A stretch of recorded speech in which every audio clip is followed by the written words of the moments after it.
ก็เรียกก็ต้องสวัสดีมาทุกคนวันนี้จะมาแนะนำวิธีการดาวน์โหลดโปรแกรม Cubase 5 แบบ full version เนาะสำหรับ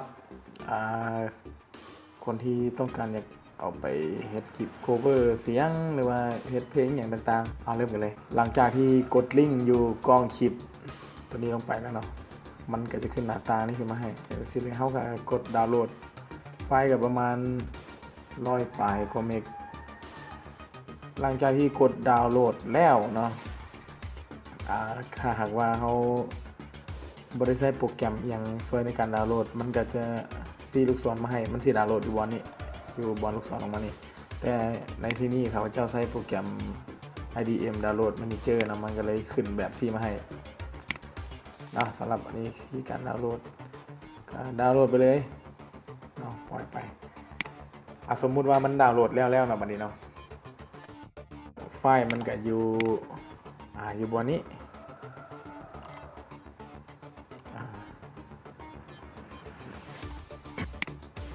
ไฟล์มันก็สิมาอยู่บนนี้สำหรับของข้าพเจ้ามัน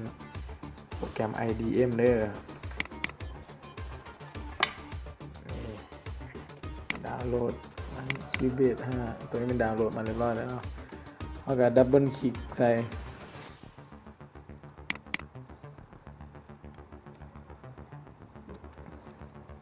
ตัวที่1คลิกใส่ตัวที่1 Cubase 5 MSI ก็รอถ่ายมันแตกไฟล์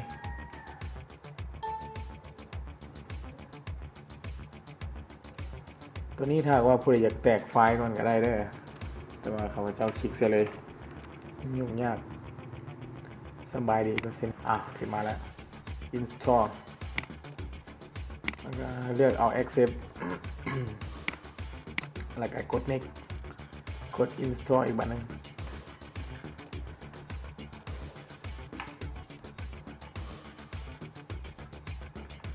การรอทามันกำลังรันให้อยู่มันกำลังติดตั้งโดยปกติแล้วโปรแกรมนี้ก็สิเอาไว้เฮ็ดเพลงบ่พวกมีเสียงเพลงที่มันค่อนข้างใสๆแจ่มๆจังซี่ก็สามารถเอาไปเฮ็ดได้มันมีปลั๊กอินที่แบบบ่ต้องซื้อแล้วก็ใช้ได้แบบโอ้คักก็ต้องได้ศึกษาเติมอีกหน่อยนึงจึงได้เนาะถ้าหากว่าบ่ศึกษาเติมก็มันก็คือสิยากสำหรับมือใหม่ก็รอถ่ายเหมือนเดิมเนาะมันกำลัง copy ไฟล์ออกไป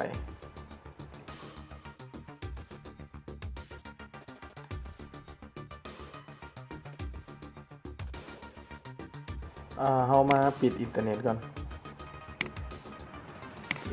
เพื่อว่ามันอาจจะมีอย่างเล็ดลอดเข้ามาตอนที่เราติดตั้งกด finish สำเร็จการติดตั้งแล้วเราก็มานี่เห็นไหมตัวนี้ Cubase 5นี่นะเรามากดแพ็คซะก่อนดับเบิลคลิกใส่กดใช้อัปเดต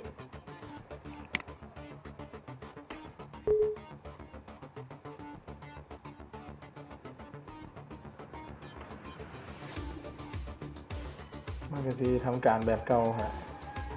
รอถ่าไปอีกเบอร์หนึ่ง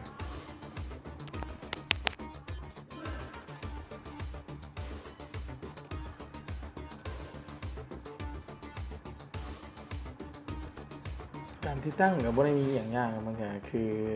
เขาติดตั้งโปรแกรมทั่วๆไปนะถ้าว่ามีลิงก์ดาวน์โหลดมีบอนดาวน์โหลดข้อมูลมันก็สบายเนาะถ้าว่าไปซอกมันก็คือสิยากข้าพเจ้าก็เลยรวบรัดตัดตอนเอาตัวที่มันสิโหลดได้แบบง่ายๆมาให้เลยโอเค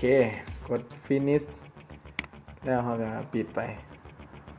มาลองเปิดเบิ่งว่าสิได้บ่อุ้ยจะเป็นจังซี่กดโอเค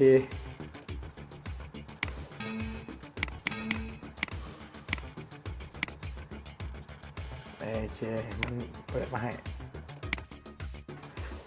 กี้นี่ว่าสิรันมันก็เปิดได้นะมันก็เปิดได้บัดนี้มันสิถามเรื่องคีย์กับลายเซ็นมันสิถามคีย์กับลายเซ็นคือสิเป็นเฮาแพ็คบ่ผ่านเมื่อกี้นี่กดลายเซ็นเข้าไปเบิ่ง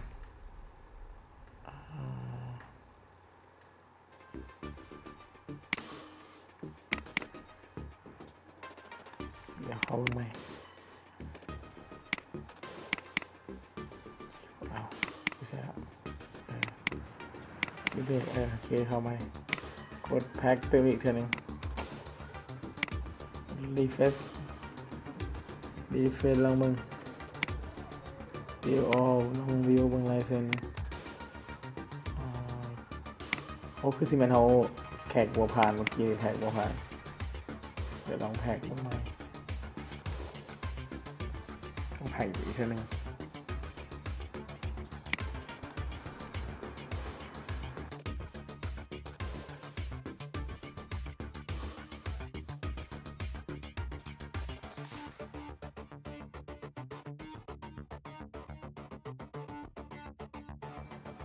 มันก็สิเฮ็ดแบบเก่าตัวเมื่อกี้นี่นะ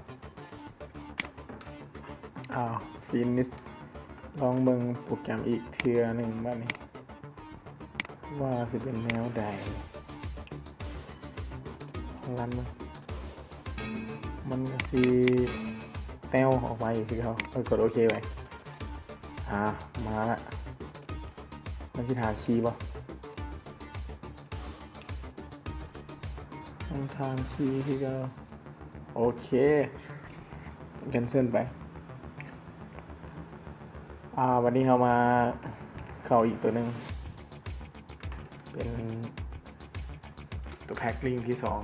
2ตัวแคก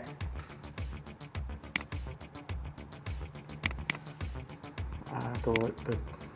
ที่วิธีติดตั้งกับบ่มี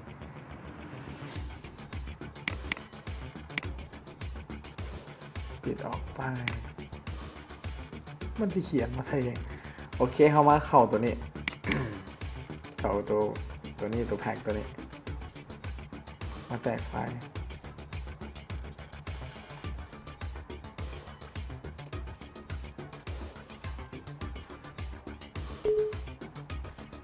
รอทาเบ็ดนึง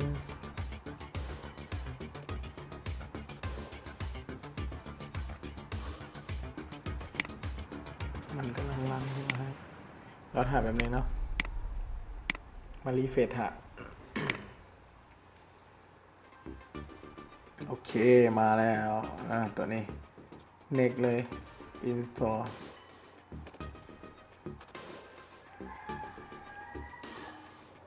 มันกำลังติดตั้งให้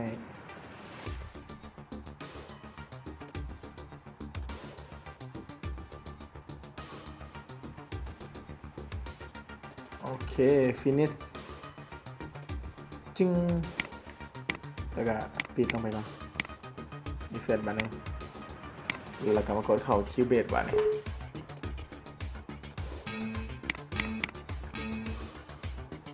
ท่วงกับซ้ำนะก็กดโอเคไป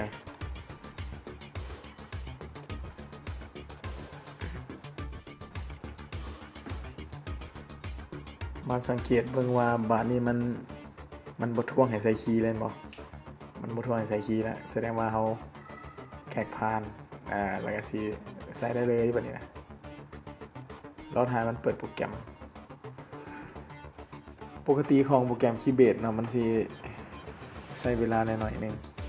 ในการเปิดโปรแกรม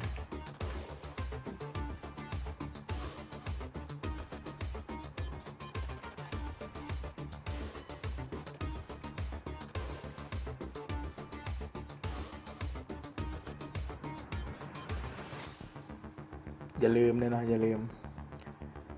ถ้าหากว่าต้องการคลิปอย่างดีๆก็บอกมาเติมโอเคไอ้ตัวนี้เอาคลิกเซนิวโปรเจกต์ตัวนี้ก็สามารถก็กดโอเคไป